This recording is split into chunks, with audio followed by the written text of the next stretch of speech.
देखो लेन देन के एक तरीके होते हैं, राइट। जब हमारे बुजुर्ग थे तो लेन देन के अलग तरीके थे। वो क्या करते थे, हमारे अगर मैं हिमाचल की बात करूं, हिमाचल और पूरे मेले लगते थे, तो मेले में क्या होता था कि लोग अपनी वस्तु लेके आते थे, जो उनको जरूरत थी उसके बदले वस्तु आदान प्रदान करते थे। उसी पे बेस्ड हमारा इंटरनेशनल लव अफेयर है कि नॉर्थ के लोग, बुशहर के लोग, जो हम बुशहर रियासत के टोटल जो है गुड्स एक्सचेंज करते थे लवी मेले में। वो क्या एक तरीका था लेन देन का, क्या था तरीका था। तो उसको कहते हैं वस्तु विनिमय प्रणाली। मैं बताता हूँ क्यों आता है वस्तु विनिमय प्रणाली। सबसे पहले ये थे जब लोग समुदाय में रहते थे, ठीक है, गुड्स एक्सचेंज। लोगों के पास कैश नहीं होते थे तो वो वस्तु के बदले वस्तु लेते थे। जैसे यहाँ पे नीचे हमारे और चीजें होती है, आप लोगों की अलग, तो एक जगह मिलते थे मेलाओं में, फिर जो है गुड्स एक्सचेंज करते थे। फिर नंबर 1 पे ये था, तो जो चेंजिंग लाने वाले हम ह्यूमन बींग्स है, हम लोगों ने ही चेंज लाए, कोई और नहीं था। मनुष्य ही है जो चेंजिंग लाता है और हम लोग ही है जो चेंजिंग को एक्सेप्ट करते हैं। उसके बाद राजा महाराजाओं का टाइम आया, फिर आए सिक्के। राजा महाराजों के जब शासन रहा इंडिया में, डिफरेंट राजों का शासन रहा, तो डिफरेंट कॉइन्स आए। चांदी के सिक्के आए, सोने के सिक्के आए, तांबे के सिक्के आए, चमड़े का सिक्का आया एक दिन के लिए। तो अलग अलग राजों ने अलग अलग सिक्के के रूप में करेंसीज अपनाई ताकि वो क्या कर सके, लेन देन के लिए। तो जैसे ही राजे महाराजों का टाइम बीता, भारत देश आजाद हुआ, जैसे आरबीआई आया, फिर आया पेपर मनी। मैं कहता हूं इसको पेपर मनी, जिसको हम कहते हैं पैसा, हिंदी में पैसा। तो इस पूरे जो लेन देन को जो है हैंडल करता है आरबीआई। कौन करता है? आरबीआई। सारे बैंक को कंट्रोल करता है आरबीआई टोटल। तो पेपर हमने एक्सेप्ट किया, लोगों ने उस पर भी शक किया। बैंकिंग सिस्टम आया, पेपर आया, क्या ये कागज, ये क्या था, किसी के कैरी करने के लिए बड़े मुश्किल होते थे एक जगह से दूसरे। आपने देखोगे बहुत सारे हमले होते थे, कितने हमले हुए हिस्ट्री में पढ़ा होगा आपने। क्यों? सिक्कों के लिए। हमारे सोने के सिक्के बहुत ज्यादा थे यहाँ पे ना, सोना बहुत सारा था। सोना एक बड़ा इंपॉर्टेंट थिंग है, आज भी है, सोने की कीमत बहुत है। तो जैसे भारत देश आजाद हुआ, पेपर मनी आया, उसको कंट्रोल करता है आरबीआई। फिर लोग इससे भी संतुष्ट नहीं। उसके बाद आया प्लास्टिक मनी, नंबर 4 में प्लास्टिक मनी। प्लास्टिक मनी को कहा जाता है एटीएम। लोग संतुष्ट नहीं हुए। बैंक तो 4-5 बजे तक खुले रहते हैं, लोगों को जरूरत रात को भी पड़ने लगी, तो एटीएम से वो रात को भी विड्रॉल कर सकते हैं एनी टाइम। शहरों में देखते हो आप, एटीएम में कभी भी जाओ आप वहां से विड्रॉल कर सकते हो। तो एटीएम से भी संतुष्ट नहीं हुए लोग। उसके बाद आया डिजिटल मनी। क्या आया? Digital money. डिजिटल मनी में क्या आता है? गूगल पे, फोन पे, पेटीएम और ऑनलाइन बैंक, योनो ऐप, जो भी है, ठीक है ना। अलग अलग बैंक की अब अपनी, मैं ऑनलाइन बोलता हूँ बैंक सिस्टम ना, बैंकिंग। इन्होंने सुविधा दी कि आप घर बैठे पैसा ट्रांसफर कर रही है। तो अभी तक जो लेन देन के तरीके हैं यही थे। अगर कल्पना कीजिए, अगर हम समझते रहे कि चेंजिंग आई है कि हमारे बुजुर्ग कैसे करते थे, पैसे पूछ लेना बुजुर्गों से ना, सबको वेरीफाइड है। तो अब आने वाला समय, ये जो टोटल सिस्टम था ये था सेंट्रलाइज्ड। क्या था ये? सेंट्रलाइज्ड। लेन देन का तरीका ये क्या था? सेंट्रलाइज्ड। बल्कि ये जो ये डिसेंट्रलाइज्ड था, ये भी, ये बाकी जो है ना ये सेंट्रलाइज्ड थे। कुछ लोगों के हेड थे, अपने राजा महाराजा ने अपनी मोहरें बनाई थी, उनके बगैर वो टोटल इसको हैंडल करते थे। लेकिन ये जो सेंट्रलाइज्ड तरीका था, केंद्रीकरण, यहाँ पे 4 लोग हेड होते हैं, वो सिस्टम को हमारे ऊपर थोपते हैं, यानी कि कोई भी नीति बनाते हैं। आपने देखा होगा कि अभी देश में नोटबंदी हुई, सबसे बड़ा उदाहरण है। लेकिन आपसे पूछा गया, आंसर इज नो। आपसे पूछा गया, आंसर इज नो। मेरे से पूछा गया, आंसर इज नो। जबकि हम इस देश के नागरिक हैं, राइट। लेकिन हमें वो क्या है, इंप्लीमेंट करना पड़ा, नोट को हमें चेंज करना पड़ा। तो सेंट्रलाइज था। आरबीआई ने डिसीजन लिया गवर्नमेंट के साथ में, अच्छा डिसीजन था। मैं ये नहीं बोलूंगा अच्छा था क्या था, बट हमसे नहीं पूछा गया। ये जो है ना सेंट्रलाइज्ड होता है। सेंट्रलाइज्ड में क्या होता है, कुछ चुनिंदा लोगों के हाथ में शक्तियां रहती है, वो लोग निर्णय जो भी डिसीजन लेते हैं हमें वो इंप्लीमेंट करने होते हैं। तो लेन देन में भी आरबीआई वो तरीके करते हैं। तो अब यहाँ तक आपने किया होगा, ठीक है ना, अभी तक यहाँ की प्रक्रिया में था। अब मैं इसको मिटाता हूँ। तो नेक्स्ट जो होने वाला है हमारा सिस्टम, वो है डिसेंट्रलाइज्ड। अब जो लेन देन का तरीका है वो मैं बताता हूँ कैसे डेवलप हुआ। 2009 में एक व्यक्ति आए, उनका नाम था सतोशी नाकामोटो।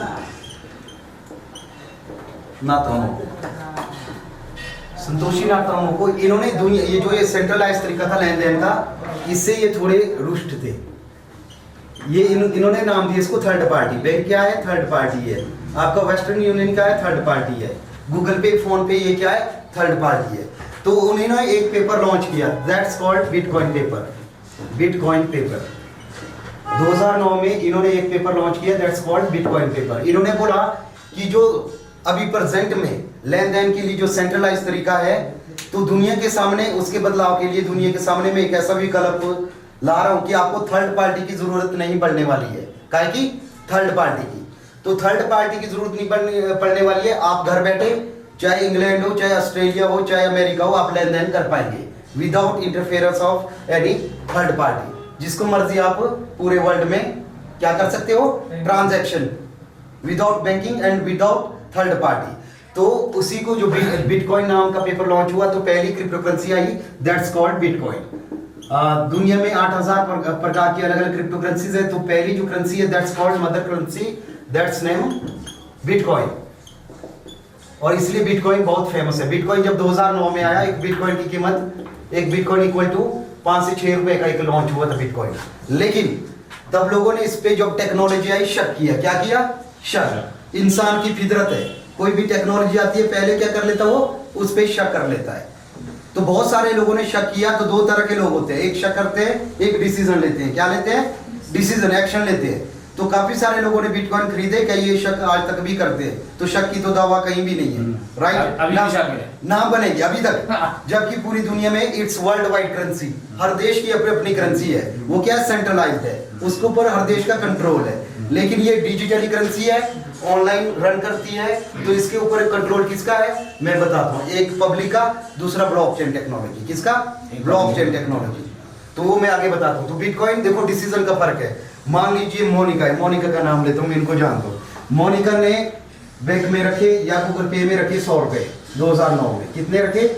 100 रुपए।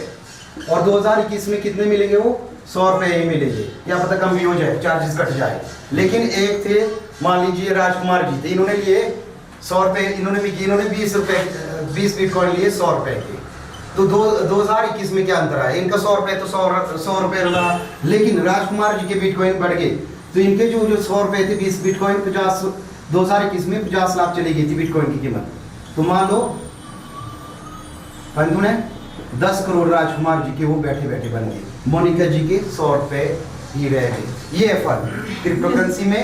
और ये क्या बोलते हैं बिटकॉइन का, ये क्या बोलते हैं, रियली कैसे बढ़ता है? वो मैं नेक्स्ट पूरा डिफाइन करूंगा, है ना। पहले मैं इसकी थ्योरेटिकल नॉलेज देता हूँ, क्रिप्टो करेंसी क्या, कैसे वैल्यू बढ़ती कोई भी करेंसी के।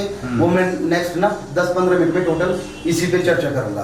तो ये है फर्क। अगर हम आज भी बैंक में पैसे रखते हैं, गूगल पे में पैसे रखते हैं, तो एज इट वैसे रहेंगे। लेकिन क्रिप्टो करेंसी में वो ग्रो करेंगे। लेकिन डिफरेंट क्रिप्टो करेंसी, हमने सोच समझ के क्रिप्टो करेंसी पे पैसा लगा रहा है, इन्वेस्टमेंट करना है, उसमें वर्क करना है। और क्रिप्टो करेंसी में किस तरह से वर्क होता है वो मैं अब आगे बताता हूँ। लेकिन ये साबित हो चुका है, वो कुछ स्लाइड से बाद में हम शो करेंगे, जिसमें ऑथेंटिक है कि क्रिप्टो करेंसी क्यों जो इंडिया में जो है it's legal tender. Respected supreme court कह चुका है crypto currency is legal tender in India. आप क्रिप्टो करेंसी में बिजनेस कर सकते हैं, क्रिप्टो करेंसी का कारोबार कर सकते हैं, राइट। तो जब रिस्पेक्टेड सुप्रीम कोर्ट कह चुका है तो हमें इस पे ज्यादा बात करने की जरूरत नहीं है, राइट। हम जाएंगे कि हम आगे कैसे अपना फ्यूचर अब इसमें बनाए। तो फ्यूचर क्यों बोलते इसको, अब नेक्स्ट में आता हूँ। इतना क्लियर हो कैसे करेंसी का रेट बढ़ता है वो मैं टोटल आपको डिफाइन करूंगा। कोई भी क्वेश्चन होंगे उसके बाद ना आपकी हर क्वेश्चनों के बारी बारी में आंसर दूंगा।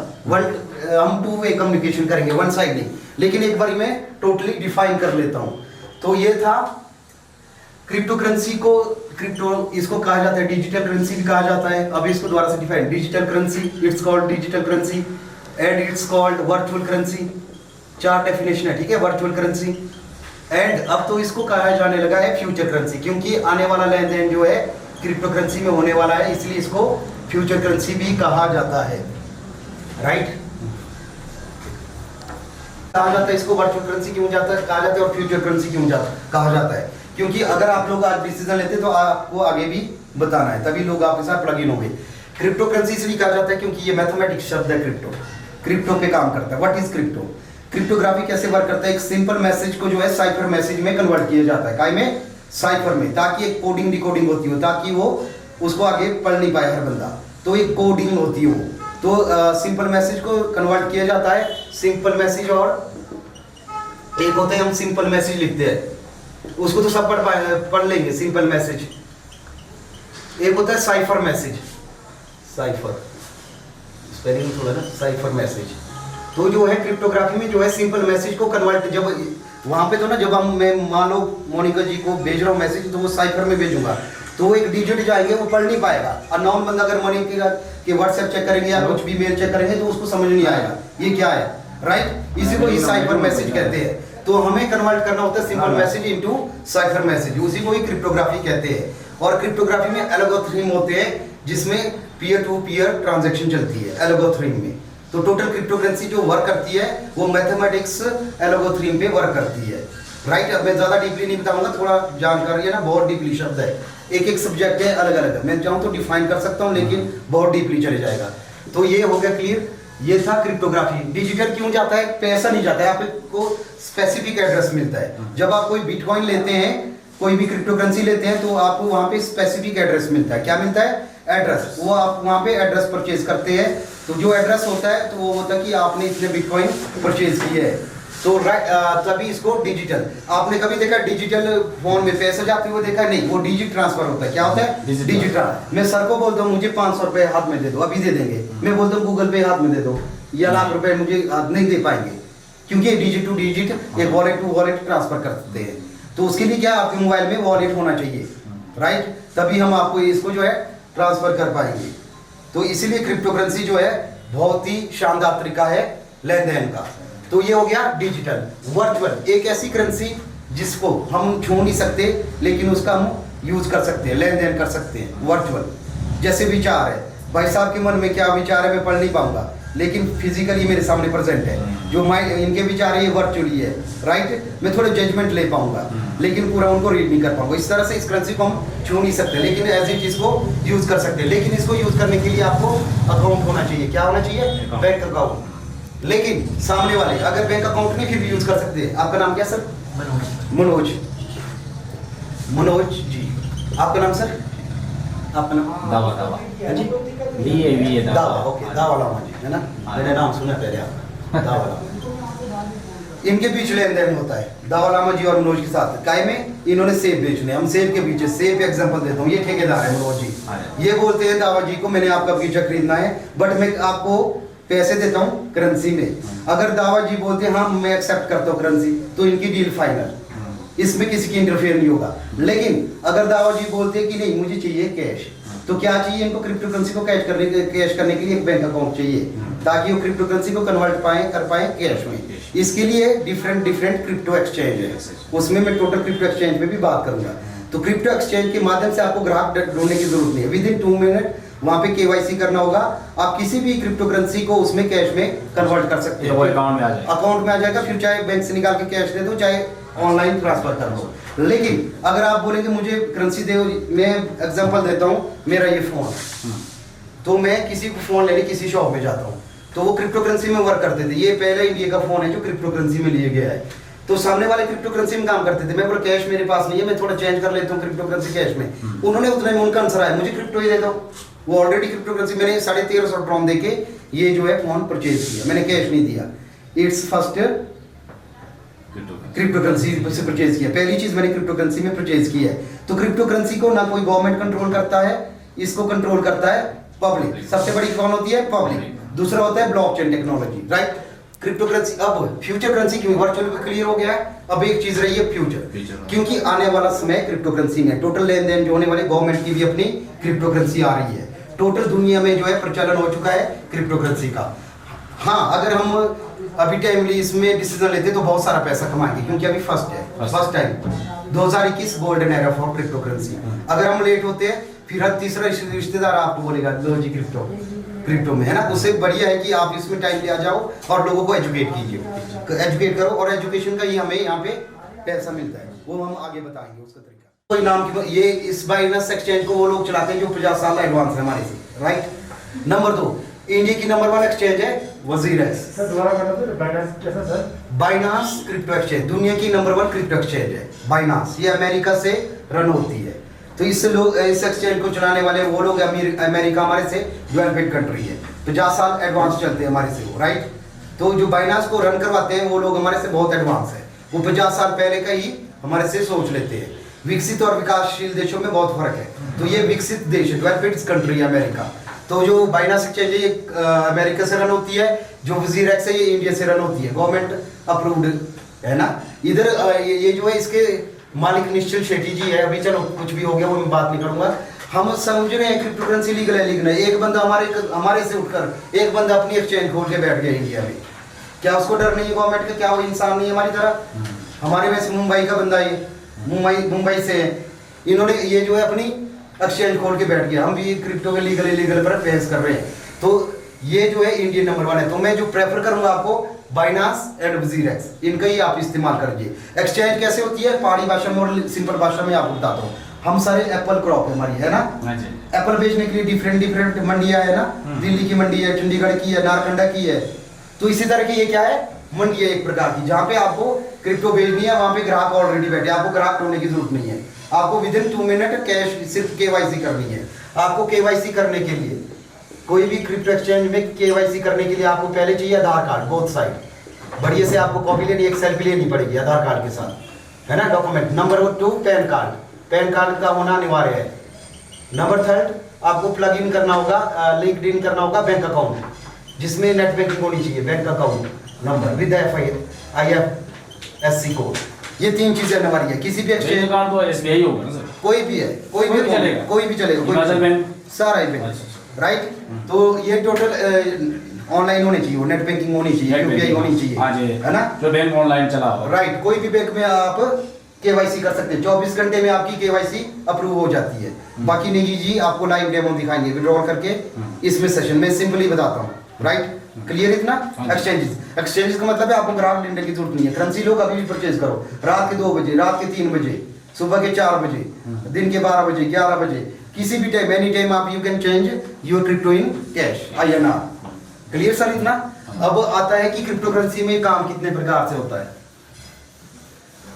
बहुत लोगों को पता है कि क्रिप्टो करेंसी में सही, एक होता है जानकारी, एक होता है सही जानकारी। आपको पता है कि अगर सही जानकारी किसी की जान बचा सकती है और गलत जानकारी किसी की जान ले सकती है।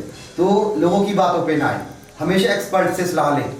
अगर क्रिप्टो में कोई काम करता है, अगर मेरे को कोई चोट आ जाती है, एक्सीडेंट में जाऊंगा डॉक्टर के पास, नाई के पास नहीं जाऊंगा मैं, राइट। अगर बाल कटवाने तो डॉक्टर के पास नहीं जाऊंगा, नाई के पास। हर फील्ड का एक्सपर्ट वो खुद जानता है, हर बंदा, ठीक है ना। तो कभी भी ऐसे लोग क्या कहते हैं, सुन तो लेते हैं, फिर वो राय लेते हैं उन लोगों को जिनको खुद पता नहीं है।